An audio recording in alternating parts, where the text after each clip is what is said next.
Congratulations, Ken! I've got to make that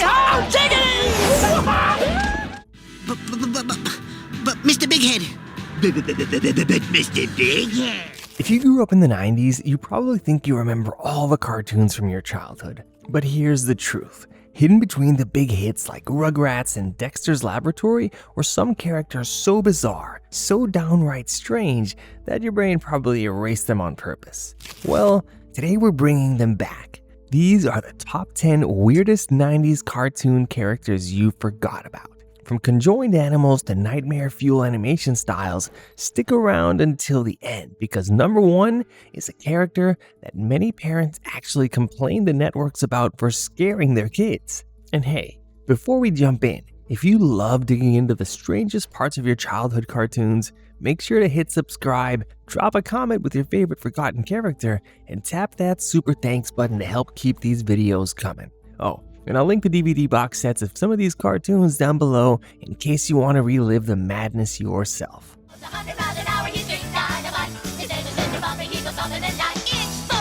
He's my very best pal! Let's kick it off with one you probably barely remember. Mr. Bumpy, a sock-eating little green monster from the stop-motion show Bump in the Night. Yeah, you heard that right. His whole obsession was eating socks. He would raid bedrooms in the middle of the night and literally feast on dirty laundry. To a kid in the 90s, that was funny. To adults looking back now, it's straight up bizarre. And if that's not weird enough, his best friend was literally a talking bathroom toy, a squishy bar of soap named Squishington. Just picture it, a germophobic soap cube teaming up with a filthy sock monster. The two couldn't be more opposite, and that clashing dynamic made for some of the strangest kid stories ever put on TV. The show wasn't your standard Saturday morning cartoon either. The animation style was full-on claymation, which gave it this surreal, almost unsettling look. It wasn't colorful and bouncy like Tiny Toon Adventures or Doug. It looked gritty, a little dirty, and honestly a bit creepy at times. It had more in common with Tim Burton's The Nightmare Before Christmas than anything Nickelodeon was airing. And here's the shocking part. Bump in the Night was actually created by the same studio that worked on the California Raisins commercials. You remember those funky clay raisins singing Motown? Same people, which explains why this show felt less like a cartoon and more like a fever dream made out of clay, with characters that looked almost too real for comfort. And here's something most fans never realized. The show also had a full-on musical number in every single episode. That's right. Every time you watch Mr. Bumpy devour socks or get some bizarre adventure on, it would eventually turn into a claymation music video. It was part rock concert, part Saturday morning cartoon, and completely unforgettable. But if you think a sock-devouring monster who hangs out with talking soap was odd, just wait until you meet a pair of parents who didn't even have upper bodies. Mama had a chicken. Mama had a cow. Dad was proud. He didn't care how. Nickelodeon had Rugrats and Hey Arnold, but Cartoon Network was always the home of the weird. And one of the strangest shows they ever greenlit was Cow and Chicken. The premise alone was bizarre. A cow and her brother, a literal chicken, navigating everyday life like normal kids. But the strangest characters weren't even the siblings. It was their parents, or at least the legs of their parents. That's right. Throughout the entire series, Mom and Dad were only ever shown from the waist down. No torsos, no heads, just a pair of legs walking around the house talking in normal voices like nothing was unusual. For kids watching in the 1990s, this was both hilarious and deeply unsettling. Why didn't they have bodies? Were they hiding something terrifying above the camera line? Fans still debate whether it was a gag or an intentional commentary on how kids only really notice their parents from the knees down.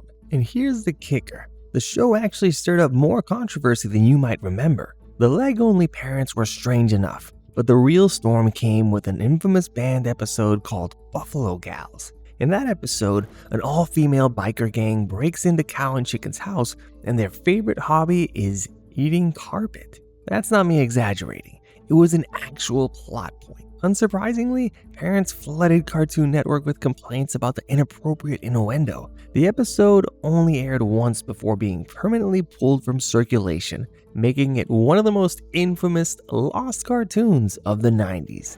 And it didn't stop there. Cow and Chicken's spin-off segment, I'm a Weasel, was just as odd, but fans still talk about the legs-only parents because they were such an absurd creative choice. It's one thing to design a wacky character, it's another to deliberately erase half of them and never explain why. But as strange as it was to watch parents who were just a pair of legs walk through life without upper bodies, the next character took things in a totally different direction, one that turned the superhero genre into absolute chaos. Super team extraordinaire, Freakazoid, runs around in underwear, Freakazoid. Before Deadpool was breaking the fourth wall and cracking insane one-liners, the 90s gave us Freakazoid, one of the weirdest superheroes ever put on television. On the surface, Freakazoid looked like a traditional capped crusader. Spandex suits, superpowers, a secret identity. But that's where the similarities ended. Freakazoid's powers were never clearly defined. One minute he had super strength, the next he was zapping villains with bizarre electrical bursts, and the next he was running around acting like a lunatic. Here's the wild backstory. Freakazoid was actually created by Bruce Timm and Paul Dini, the same geniuses behind Batman the Animated Series. Originally, the character was pitched as a darker, more serious superhero. But when Steven Spielberg, who was producing the show, got involved, he told the team to make it sillier. Spielberg wanted Looney Tunes energy in superhero form, and that's exactly what we got. The result was a superhero who did things like scream nonsense at the top of his lungs, interrupt his own episodes to talk to the audience, or literally chase villains around making funny faces. Some episodes had no real plot at all, just pure chaos strung together with jokes. And here's a shocking fact most fans don't know. Freakazoid was voiced by Paul Rugg, a writer who wasn't even supposed to be the voice actor. During auditions, he was just filling in as a test, but Spielberg loved his manic energy so much that he gave him the part on the spot. That chaotic, unhinged delivery became the entire identity of the show. The problem? Kids in the 90s didn't really get it. The humor was too meta, too fast, and too surreal. Freakazoid only lasted 2 seasons, and it became one of the shows people either loved or absolutely hated. Today, though, it has a cult following as one of the most underrated and weirdest cartoons of the decade. But as bizarre as Freakazoid was, at least he was intentionally designed to be weird. The next character wasn't supposed to be strange at all, yet somehow ended up being one of the oddest Disney experiments ever made.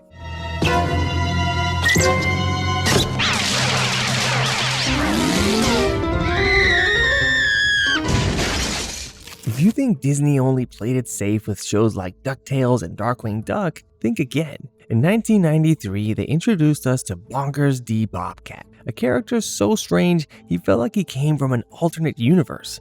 Bonkers was a washed-up cartoon star who lost his job in Hollywood and then somehow became a police officer. That's right, a slapstick cartoon bobcat patrolling the streets as a cop, solving crimes alongside a grumpy human detective named Lucky Pickle. If that sounds like a bootleg version of Who Framed Roger Rabbit, you're not wrong, because that's literally what it was meant to be. Here's the shocking truth. Disney actually wanted Bonkers to be the official successor to Roger Rabbit, but because Spielberg and Disney couldn't agree on the rights for the characters, they just made their own discount version. The end result was Bonkers, a wannabe toon cop who never quite captured the magic of Roger. The show was a mess behind the scenes. Animators have admitted in interviews that the production was rushed, episodes were constantly rewritten, and there was no clear direction. At one point, Disney even replaced Bonkers' original human partner with a new one midday through the series, confusing kids even more. And here's a piece of trivia most people don't know. Bonkers was voiced by Jim Cummings, the same legendary voice actor who also played Winnie the Pooh, Tigger, and Darkwing Duck. Imagine the same guy who gave us Pooh Bear suddenly voicing a washed-up cartoon cop. That contrast alone makes Bonkers one of the weirdest forgotten 90s characters ever. Despite Disney's hopes, the show bombed in ratings and was quickly overshadowed by other cartoons. But Bonkers remains a fascinating piece of Disney history, proof that even the biggest studio in animation wasn't immune to bizarre misfires. And speaking of bizarre misfires, if you thought a cartoon cop Bobcat was weird, just wait until you see Disney's attempt to copy Ren and Stimpy. Revenge! Run! Where do we go? Head for the roof! Now, if you thought Disney experimenting with bonkers was odd, it gets even stranger. Because in 1995, Disney decided to try something nobody ever expected. They wanted to make their own version of Ren and Stimpy. Enter the Schnookums and Meat funny cartoon show. The title alone sounds like a parody, but the show itself was even weirder. It followed a cat named Schnookums and a dog named Meat, two roommates constantly fighting, torturing each other, and causing gross-out chaos. The episodes were filled with exaggerated violence, exploding guts, and disgusting close-ups, stuff you would never associate with Disney. And here's the kicker, Disney actually tried to market this to the same audience who loved Mickey Mouse and DuckTales. Imagine parents putting on a Disney cartoon expecting wholesome adventures, and instead, their kids see a dog electrocuting himself while a cat eats garbage. The backlash was brutal. Here's a shocking fact most people don't know. Schnookums and Meat was animated by the same team that would later work on Cartoon Network classics like Dexter's Laboratory and the Powerpuff Girls. That means the DNA of some of the most beloved 90s cartoons actually started with Disney's biggest cartoon misfire. The show only lasted 13 episodes before being canceled, and Disney has pretty much buried it ever since. You'll never see Schnookums and Meat on Disney Plus, and there are no official DVD box sets. It's like they want everyone to forget it ever happened. But even though the show bombed, it proved something pretty wild. In the 90s, even Disney wasn't afraid to get weird and messy. Still, as strange as a violent cat and dog duo was, our next character was even more bizarre, because this one asked kids to accept a biological impossibility as totally normal.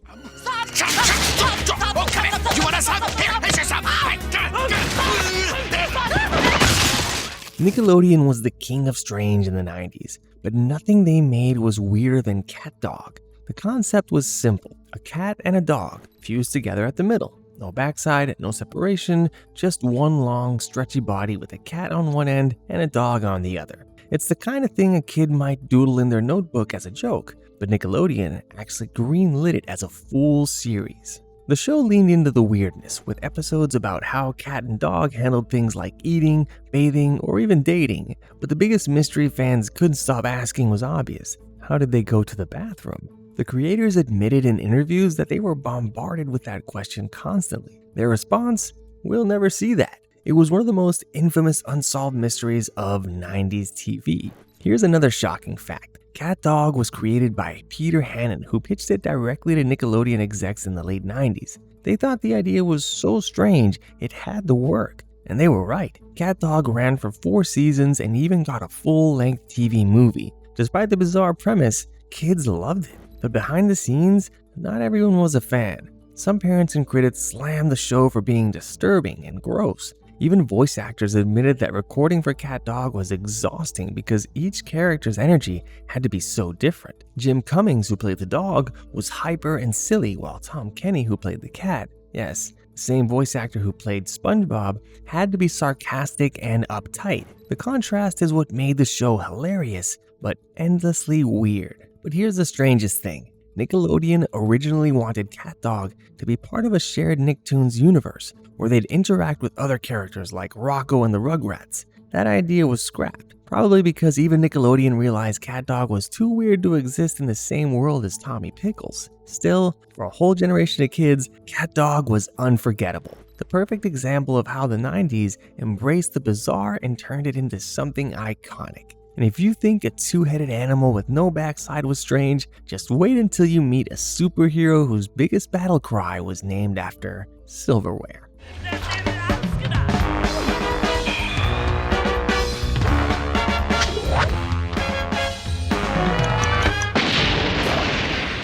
Blue spandex, a massive chin, and a battle cry of spoon. That's the Tick, one of the strangest superheroes the 90s ever produced. On paper, the Tick was a parody of comic book heroes, but in execution, he was like a superhero who had fallen on his head one too many times. He was big, strong, fearless, and completely clueless. The Tick's world was just as bizarre. Instead of Batman-style villains, he fought enemies like Chair-Faced Chippendale, a villain whose head was literally a wooden chair, and the Terror, a geriatric supervillain who was so old he used a cane. Every episode felt like it was making fun of the superhero genre while also being completely ridiculous in its own right. Here's the shocking trivia most people don't realize. The Tick started as a comic book created to advertise a comic shop in Boston. He wasn't supposed to be a star, he was a joke mascot. But the parody comic became so popular that Fox Kids picked it up as a full animated series in 1994. And the voice behind the Tick? Townsend Coleman, the same guy who voiced Michelangelo in Teenage Mutant Ninja Turtles. So yeah, the surfer turtle who loved pizza also spent the 90s screaming "spoon" at criminals. The Tick's cartoon became a cult hit and even scored a Primetime Emmy nomination, which is insane for a show that once had an entire episode about trying to stop someone from carving their name into the moon. The Tick was absurd, over the top, and intentionally stupid, which made him unforgettable. But if you thought a superhero yelling cutlery names was strange, Nickelodeon had something way grosser lined up. A character that wasn't just weird, it was all mouth. Why is it shaking like that?